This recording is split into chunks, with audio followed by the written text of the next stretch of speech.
کنترولکردنا باژارê Mosul û derdorên wê ji balçekdarên Daişê ve ji bilî hatina jimareka zora awareyên wan devera bû parêzgeha Duhokê kartêkirinên xwe kirine ser livînên bazarê jî. Bi awayekî ku weke firûşiyarê nava bazarê Duhokê dibêjin, bê bazariya karê wan reng vedane veya şer û hevçûn û rewşa alûza bajarê Mosul e.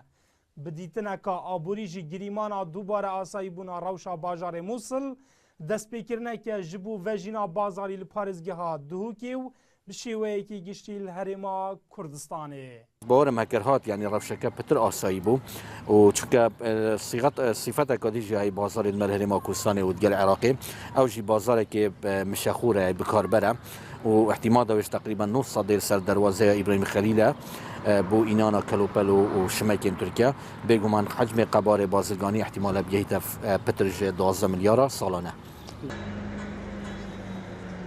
همی تشتی مثال ارزانتر وره اغلب خلک دوگه خرا تجارت و سر مثال به اولی هر واسه پشتی دو عشواتین افریقا همی هن گرتن سر باجر دوگه و حصار اقتصادی کفت سر دوگه داره بنو که وضع دوگه گلک خرابه. جورا بازرگانی و پیشەسازیya Duhokê jî piştî kontrolkirina bajarê Mosul ji balçekdarên Daişê ve rêja bêbazariyê li parêzgeha Duhokê zêdetirî 70 sedê texmîn diket. Piştî evan kawndana û qeyrana û şerê tîrorê Daeş û kontrola van bajêra nexasime Mîsil şilayê Daeş ve ev hemî ji destê me çûn û me bi zava bazirganî li kêmê da em dibînin evroka rêja 70 sedê pitir ya hatiye xwarê bi zava bazirganî. Li gorî amareka hind aborînasan kontrolkirina bajarê Mosul ji balçekdarên Daişê ve bi kujmê 5 milyar dolaran zerer û ziyan gihandiya bazirganiya Herêma Kurdistanê digel welatê Tirkiya.